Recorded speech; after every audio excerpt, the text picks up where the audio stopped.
Kumusta mga kasaliksik? Ang ating kalikasan ay napupuno ng mga hayop na tinatawag na predator at prey, kung saan isa rito ang nanghuhuli habang isa naman ang hinuhuli. Pero alam mo ba na posibleng maging baliktad ang ganitong sitwasyon kung saan ang mga mababangis na hayop na ang mismong inaatake ng tila ba maaamong mga hayop? Kaya mula sa muntikan ng pagkamatay ng isang dragon hanggang sa labanan ng dalawang hayop na naninirahan sa magkabilang mundo ay pag-usapan natin ang 10 predator na hayop na ginulat ng kanilang prey. Kaya kung handa ka nang makilala sila ay simulan na natin. Number 10, Komodo Dragon versus Python. Hindi may tatangging araw-araw na nagkakaroon ng labanan ang mga hayop sa ating kalikasan, kung saan tila ba isinusugol nila ang kanilang buhay para lamang mayroon silang makain, na talagang makikita sa ginawa ng isang python na ito na sinundan ng isang Komodo Dragon pabalik sa pugad nito, kung saan matatagpuan din ang kanyang mga itlog na pinlanong kainin din ng ahas. Dahil sa biglang pag-atake ng python ay mabilis nitong napaluputan ng Komodo Dragon na hindi may tatangging unti-unting papatay sa hayop. Pero mabuti na lamang at napansin ang kanilang labanan ng mga residenteng naninirahan sa isang nayon malapit sa lugar, kung kaya't mabilis silang napaghiwalay na talagang nagligtas sa buhay ng Komodo Dragon na ito, na kung hindi tinulungan ng mga tao ay tiyak na kamatayan ang kahihinatnan. Nawasak man ang itlog ng kanyang mga anak dahil sa pag-atake ng ahas, ay talagang maswerte pa din siya na hindi nakuha ng ahas pati ang kanyang sariling buhay.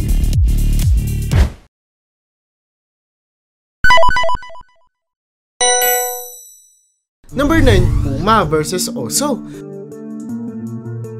Maging tao man o hayop ay sadyang magiting ang lahat ng mga ina na talagang naipapakita ng nanay na puma na ito matapos niyang matapang na protektahan ng kanyang anak mula sa isang dambuhalang oso na nakahanda ng umatake dito.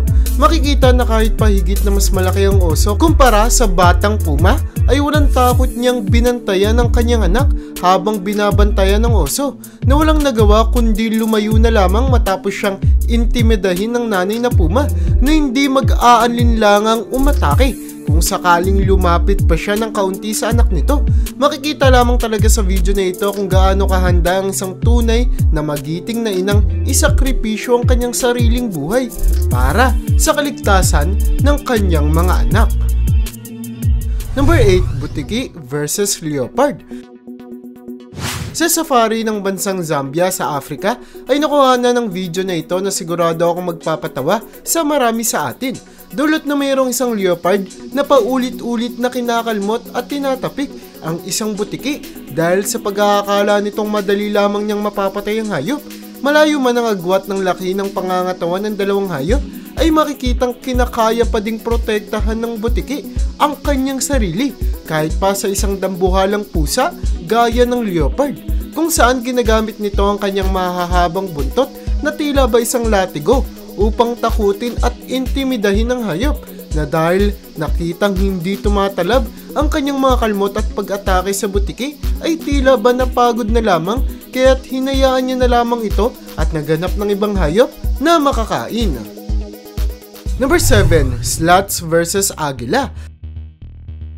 Alam mo ba na ang mga sloth na tinaguri ang pinakamabagal at tamad na hayop sa buong mundo, kung saan madalang lamang silang gumalaw at kung gagalaw naman sila ay sobrang bagal na talagang maiinip na lamang ang kahit na sinong manood sa kanila, kung kaya't nangatakihin ng isang agila ang hayop na ito habang siya ay nakaakyat sa puno ay siguradong iisipin mo na wala ng pag-asang makawala pa ang sloth sa ibon na ito.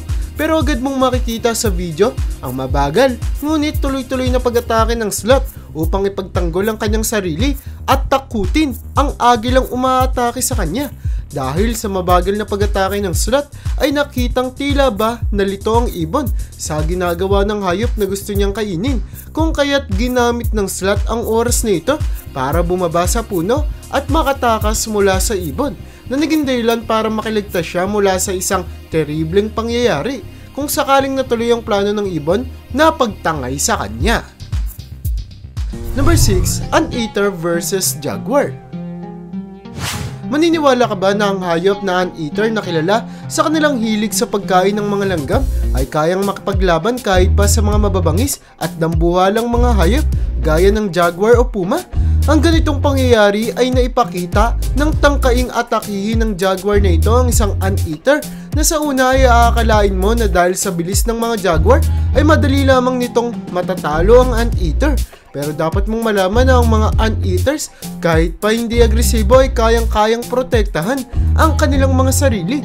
Dulot na mayroon silang matatalim at mahahabang mga kuko na kayang umabot sa haba na 4 na pulgada na mabilis at madaling makakapanakit sa kahit na sinong gusto nilang atakihin. Number 5, Leon versus Zebra. Pamilyar na tayo sa klasikong pangyayari kung saan inatake ng mga leon ng mga zebra na madalas makikita sa mga palabas at pelikula sa ating telebisyon. Pero alam mo ba na posibleng ang magwagi sa labanang ito ay hindi ang mabangis na leon, kundi ang tila ba maamong mga zebra? Makikita sa video na kahit pa mahigpit ng nakahawak ang leon sa zebra na kanyang inaatake ay dahil sa bigat ng hayop ay kinaya nitong daganan ang mabangis na leon na nagdulot para mahirapan nitong umatake o mangagat. Dahil din sa bilis ng zebra at paulit-ulit nitong pagpupumiglas ay nagawa niyang makatakas ng tuluyan mula sa pagkahawak ng leon at nagawa niya pa itong tadyakan na naging dahilan para tanggapin na lamang ng hayop ang kanyang pagkatalo. Number 4, ahas versus kuneho. Kung tatanungin kita kung sino ang mananalo kung sakaling maglaban ng ahas at kuneho, ay sigurado akong agad mong isasagot na magwawagi ang mga ahas. Pero kung mapapanood mo ang video na ito ay posibleng magbago ang iyong isipan kung saan nang subukang atakihin ng isang ahas ang pugad ng isang kuneho na naglalaman ng kanyang mga batang anak ay mabilis at walang takot na umatake agad ang nanay na kuneho kung saan paulit-ulit niyang pinagkakagat ang ahas gamit ang kanyang matalim na ngipin na nagdulot para matakot na lamang ang hayop at subukang tumakas. Pero tila ba hindi pa nakontento ang nanay na kuneho sa kanyang paghihiganti dahil agad niya pa ding sinundan ng ahas bago pa ito tuluyang makatakas kung saan kinaya pa nga ng hayop na itong mag-backflip para lamang masipa ang ahas na kung hindi pa tuluyang namatay matapos ang ganitong klaseng pag-atake ay sigurado akong nakaranas ng masakit na mga sugat at sobrang lalang mga pinsala.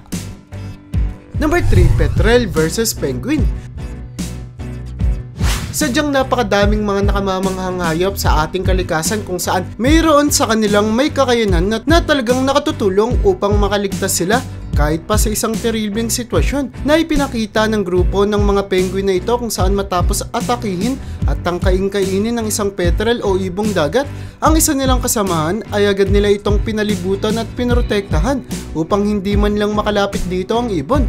Makikita na talagang bihasana ang mga penguin sa pagkakaisa upang makasurvive, lalo na sa isang matinding lugar gaya ng Antarctica kung saan sila madalas na makikita, kung saan mas pinipili nilang mamuhay kasama ang isang grupo na kanilang magiging katulong sa buhay kaysa ang mapag-isa. Number 2, giraffe versus leon. Hindi nakatakataka kung gaano na lamang kaagresibo ang mga leon na naninirahan sa ating kalikasan, kung saan napakadaming mga hayop ang kaya at handa nilang atakihin at paslangin, kung saan ang isa sa pinakamadalas nilang ginagambala ay ang mga giraffe na madalas ay namamatay mula sa pag-atake ng hayop. Pero ibahin natin ang nangyari sa giraffe na ito. Matapos tangkaing palibutan at atakihin ng grupo ng mga leon ay agad nirespondihan ng kanyang malaking nanay na naging dahilan para matakot at magsialisa ng mga mababangis na hayop. Makikita pa nga din ng isang leon na hindi agad nakatakbo mula sa nanay na giraffe na naging dahilan para matadtad siya ng sipa nito na hindi may tatangging sadyang napakasakit at posibleng magdulot ng pagkabali ng buto ng hayop. Number 1, ahas versus paniki. Kilala natin ang mga paniki na naninirahan sa matataas na lugar habang ang mga ahas naman ay sa lupa. Pero alam mo ba na posible na ding makatagpo at maglaban ng dalawang hayop na ito?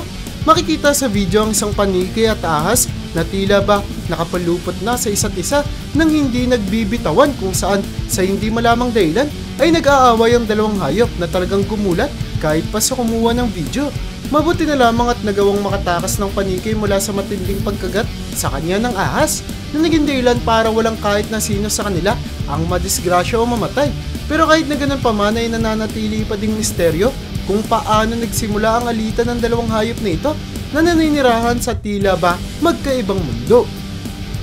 At yan ang bumubuo para sa listahan natin sa video na ito.